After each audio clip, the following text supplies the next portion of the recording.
Reality show? আপনি big বস দেখেছেন? হ্যাঁ, ওই তো যেটাতে শিল্পা সেটি 3 কোটি টাকা জিত তো। ওরে বাবা, সে তো দারুণ ব্যাপার। মানে সে একটা বাড়ির মধ্যে সবাইকে একটু প্রেম ঝগড়া টগড়া এইসব করতে হয়, আর আড়াল থেকে একজন বিচার করে। একদম ওরকম। আর এখানে আড়াল থেকে বিচার করছেন মহাগুরু মিঠুন চক্রবর্তী। একদম তাই। আপনার কনসেপ্টটা কি? দেবরাজ রায় জীবিত আছেন, এখন তার জায়গায় এমএলএ হলো তারই ছেলে অভিরাজ রায়।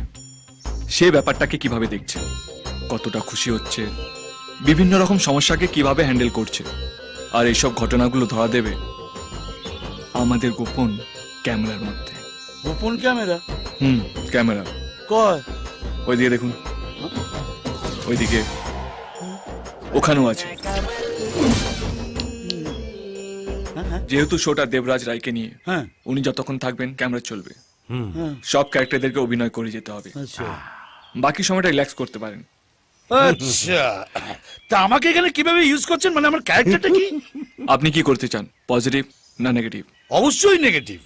পজিটিভের মধ্যে কিছু তো থাকে না। আপনার ফার্স্ট শট, ডট 11টা। 11টা? Outside alert, outside alert, father is coming. হুজুর, আমি আমার মেয়ের বিয়ের জন্য স্বর্ণকমল বাবুর কাছ থেকে 25,000 টাকা আমি ধার নিয়েছিলাম। এখন আমাকে বলছে যে পুরো টাকাটা দাও, না হলে জমিটা লিখে দাও। আচ্ছা, তাহলে সেই সোনার পাথর বাটিটা কোথায়? এই যে এখানে। এই, কি ভেবেছিস এমএলএ এর কাছে কমপ্লেন করলে পার পেয়ে যাবি? এরকম 10-20টা এমএলএ আমার চোরা পকেটে থাকে। আপনি ভুল জায়গায় এসে ভুল লোকের ওপরে রোয়াব ঝাড়ছেন। আপনি ওর টাকাটা ফেরত দেবেন কিনা? আপনিও ভুল লোকেশনে ভুল অডিয়েন্সের সামনে ভুলভাল ডায়লগ বলছেন। এটা আমার বিজনেস। সুদের ওপর সুদ, তার ওপর সুদ, তার ওপর সুদ খাটাবো। মারের উপর মার, তার উপর মার, আবার তার উপর মার খেলে সব ইচ্ছে টিচ্ছে বেরিয়ে যাবে। এই, কি করবেন আমাকে? মারবেন? মারুন তো দেখি। 2-4টা চালা চামুন্ডা নিয়ে মনে হচ্ছে কেউ কেটা হয়ে গেছে। ওসব দিন চলে গেছে। এখন পকেটের জোর যার, কোমরের জোরও তার। এই বুড়ো, তোরা তো ফাটছে কি জানে? আমার দিকে আবার ড্যাপ ড্যাপ করে তাকিয়ে আছে, চোখ গেলে দেবো কি মালটা? কি মারো খেতে হবে নাকি? বলছি কি, আপনি তো অ্যাক্টিং করে হিরোকে খেয়ে নিচ্ছেন। তা তো করবো। হ্যাঁ, তো হিরো চর না মেরে যদি আপনাকে চেপে না দেয় তাহলে তো হবে না। তাই বলছি কি, আপনাকে বাঁচতে গেলে কিছু বলতে হবে, আর নাহলে বাদ হয়ে যাবেন। আপনি যান। তোমার কাজে আমি খুব খুশি হয়েছি। আমার কাছে ভাড়াটে গুন্ডা হিসেবে কাজ করবে। হ্যাঁ হ্যাঁ, খুব করেছেন। এসেছে। আরে বাপ কা বেটা, সিপাই কা ঘোড়া।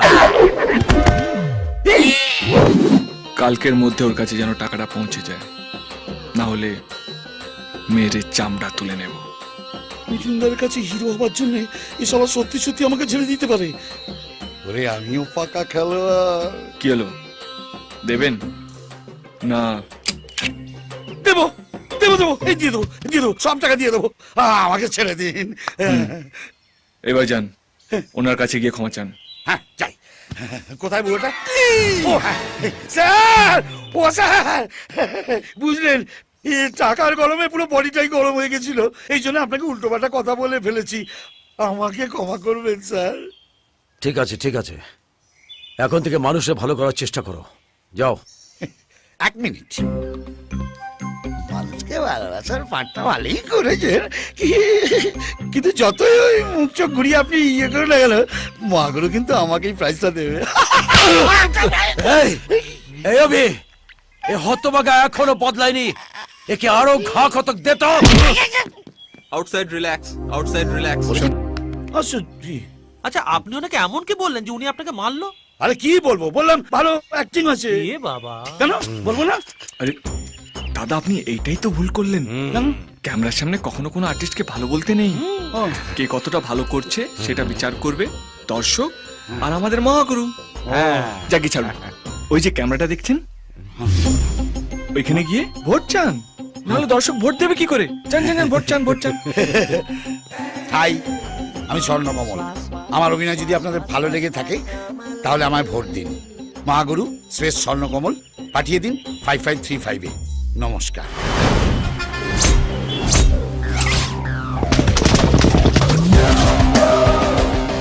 গুরু নায়কের গ্যাং মেম্বারদের অনেকেই ধরা পড়েছে। তাদের কাছ থেকে অনেকগুলো এক্সপ্লোসিভস এবং আর্মস খুঁজে পাওয়া গেছে। তাদের দিল্লিতে একটা বড় দুর্ঘটনা ঘটানোর কথা ছিল। খুব শীঘ্রই এই ক্রিমিনালকে আমরা অ্যারেস্ট করব and I'll bring him to justice.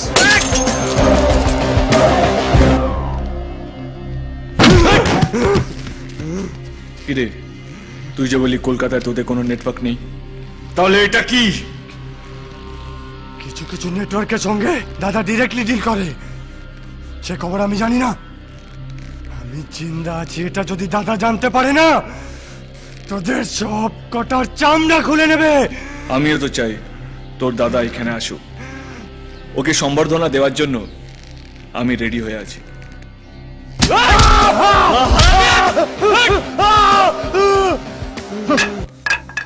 Kolkata network সম্পর্কে ও কিছু জানে না, খবরটা কমিশনারকে দিতে হবে। প্রোটোকল ভেঙো না। কোনোদিন দেখেছো অজিত ব্যোমকেশ বক্সিকে টপকে হায়ার লেভেলে নিজে থেকে যোগাযোগ করছে? যা বলার আমি বলবো। आप लोग जरा बाहर जाइए। জি স্যার।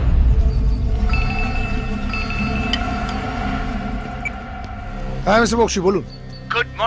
হ্যাঁ, বান্টি বলেছে ওদের কলকাতায় কোনো নেটওয়ার্ক নেই, তাই আমার মনে হয় কলকাতায় টিম পাঠানোর কোনো দরকার নেই স্যার। মিস্টার বক্সি, আপনি ওবিকে একটু ফোনটা দিন তো। Okay sir, 1 minute sir. না স্যার, ঠিক আছে, কথা বলুন, নো প্রবলেম। না না স্যার, ঠিক আছে। স্যার সিনিয়রদের রেসপেক্ট করেন, তাই জুনিয়রদের দিয়ে সব কাজ করিয়ে নিতে চান। ইনস্ট্রাকশন তাদেরই দেন। ধরো। হ্যাঁ স্যার। Well done Obi. বান্টির কাছ থেকে পাওয়া ইনফরমেশন অনুযায়ী গুরুনায়কের ওখানে রেড করে আমরা ওর নেটওয়ার্ক অনেকটাই নষ্ট করতে পেরেছি। নেক্সট কি করবে কিছু ঠিক করেছো? কলকাতার কিছু ক্রিমিনাল ফাইল ঘাটাঘাটি করতে হবে, তারপর বোঝা যাবে ব্যারেজটা কোথায়। ওকে ওবি, ক্যারি অন। এখনো সারেনি? মজা লাগছে না? খুব মজা লাগছে। কি বলছেন স্যার? হ্যাঁ বল। হ্যালো বাবা, কোথায় আছো তুমি? আমাকে প্লিজ একটু মন্দির থেকে বাড়িতে ড্রপ করে দেবে? আচ্ছা ঠিক আছে, তুই দাঁড়া ওখানে, আমি আসছি। বাই দ্য ওয়ে, আপনার মেয়ে কি করে? দেখাশোনা চলছে, অনেক ভালো ভালো সম্বন্ধ আসছে। তোমার গার্লফ্রেন্ডের কি খবর? আমার গার্লফ্রেন্ডের খবর আপনি জানলেন কি করে? বাবা, নামে মধুসূদন বক্সি হলো, যাতে তো আমি ব্যোমকেশ বক্সি, সব খবর থাকে। মালয়েশিয়ার সুন্দরী, মালপত্র সব গুটিয়ে নিয়ে পালিয়েছে। এই রাগ করলে? এসে গেছি। ও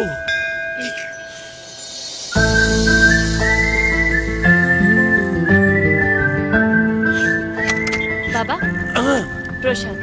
দে, হুম। ওকে একটু দে। অভি আমার জুনিয়র, আর ও হচ্ছে পূজা, আমার বড় মেয়ে। হাই। এতটাও এক্সপেক্ট করিনি। কি এক্সপেক্ট করেন? এই যে আপনার মেয়ে, মন্দির, পুজো। হ্যাঁ, আমি ওদের ওভাবেই গড়ে তুলেছি। এ দেখো না, কয়েকদিন আগেই দিল্লিতে আইপিএস এর একটা পরীক্ষা দিয়ে এলো। তোমার চিটিংবাজ গার্লফ্রেন্ডের মতো বাবাকে না বলে মালয়েশিয়ায় ফ্যাশন শো করতে যায়নি, বুঝলি মামনি? বাবু মালয়েশিয়ায় গিয়ে এক সুন্দরীর প্রেমে পড়েছিলেন, ব্যাস লেঙ্গি খেয়ে গেছেন। এ তুমি কাদের পাল্লায় পড়েছিলে অভি? আমি এখানে থেকে বুঝতে পারছি মা মেয়ে দুটোই চিটিংবাজ, আর তুমি ওখানে থেকে বুঝতে পারলে না। আর বাপটাকেও বলি হারি, জানেই না মেয়ে কোথায় গেছে, কি করছে। আশ্চর্য বাবা। বাবা প্লিজ, এসব ডিসকাশন থাক না এখন। আর মেয়েটার কথা ভাব, বাপকে ঠকিয়েছে, ওকে ঠকিয়েছে, এরপরে তো বাচ্চা কাচ্চা হলে তাদের হতে পারে। ভাগ্যিস আমার এরকম একটা যন্ত্র মেয়ে নেই। থাকলে কি করতেন? আপনি এবার একটু চুপ করবেন প্লিজ। কেন রে মামনি, কি হলো? বাড়ি এসে গেছে বাবা। ওহ, এসো এসো, ভেতরে এসো। মামনি কোথায় যাচ্ছে? বসে কেন? আরে ওকে দেখে লজ্জা পেতে হবে না, জুনি।